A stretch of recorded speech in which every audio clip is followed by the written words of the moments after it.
Plans रखने का motivation आया, प्लान्स ले भी आए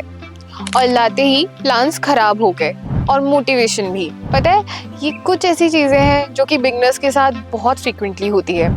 और सब यही सोचते हैं कि शायद हम प्लान्स के लिए बने नहीं हैं या प्लान्स हमारे लिए नहीं बने हैं, बट ऐसा कुछ भी नहीं है। प्लान्स लाने की जर्नी में हमें कुछ चीज़ों का बस ध्यान रखना होता है और वही चीज़ें मैं आपके साथ शेयर करूँगी, वही टिप्स कि आपको प्लान्स लाते टाइम अपने घर पे किस सावधानियों को बरतना होगा। तो चलिए जानते हैं उन चीज़ों को। तो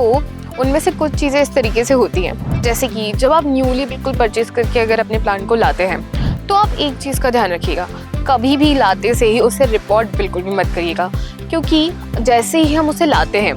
तो उससे प्लांट को एक थोड़ा सा शॉक लगता है, क्योंकि एज़ यू नो हमारी नर्सरीज एंड हमारे घर के इन्वायरमेंट में बहुत फ़र्क होता है और उस फ़र्क की वजह से उसको वो रिकवर करने की वजह से ना उस प्लांट को थोड़ा सा स्ट्रगल करना पड़ता है, उससे वो शॉक लगता है। और साथ ही हम जब उसको अगर तुरंत रिपोर्ट करते हैं तो उसकी रूट्स डिस्टर्ब हो जाती है, जिसकी वजह से प्लांट और शॉक में चला जाता है और डल होना शुरू हो जाता है। तो इन चीज़ों का आप ज़रूर ध्यान रखिएगा। प्लांट के प्लेसमेंट का भी आपको इस चीज़ में ध्यान रखना होगा, क्योंकि हर प्लांट की अलग अलग रिक्वायरमेंट्स होती हैं, अलग अलग प्लेस की रिक्वायरमेंट होती है। क्योंकि कुछ प्लांट्स बिल्कुल लो लाइट में भी इजीली सर्वाइव कर लेते हैं, पर कुछ प्लांट्स को अच्छा वेंटिलेशन या अच्छी लाइटिंग चाहिए होती है। वैसे तो जब भी आप कोई सा भी प्लांट घर लेकर आते हैं तो उसमें एक चीज़ का आप ज़रूर ध्यान रखिए, उसे प्लेस करने से पहले 1-2 दिन तक सेमी शेड में रखिए, उसे अपने घर में सेटल होने दीजिए ताकि वो आपके घर के एनवायरनमेंट को अडॉप्ट कर ले और फिर ईजिली वहाँ सर्वाइव कर पाए।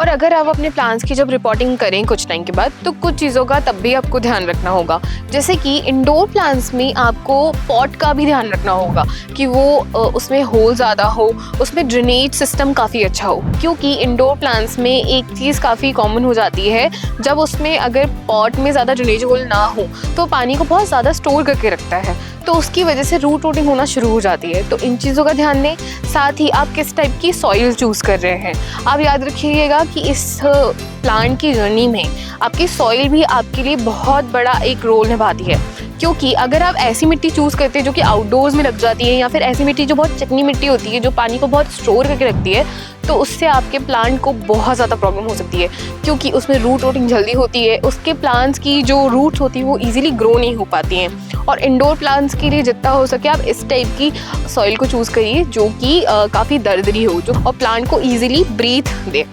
तो अब प्लांट्स की आप बारे में जान चुके हैं, जो उनकी बेसिक चीज़ें होती हैं और आपके प्लांट को नर्सरी से आपके घर तक लाने के बीच का सफ़र किस तरीके से तय करना है, आप ये सारी चीज़ें जान चुके हैं। और ऐसे ही इन्फॉर्मेटिव वीडियोस के लिए आप हमारे चैनल को सब्सक्राइब कर सकते हैं और हर प्लांट के बारे में स्पेसिफिक चीज़ें जानने के लिए आप हमारी और भी वीडियोस को देख सकते हैं।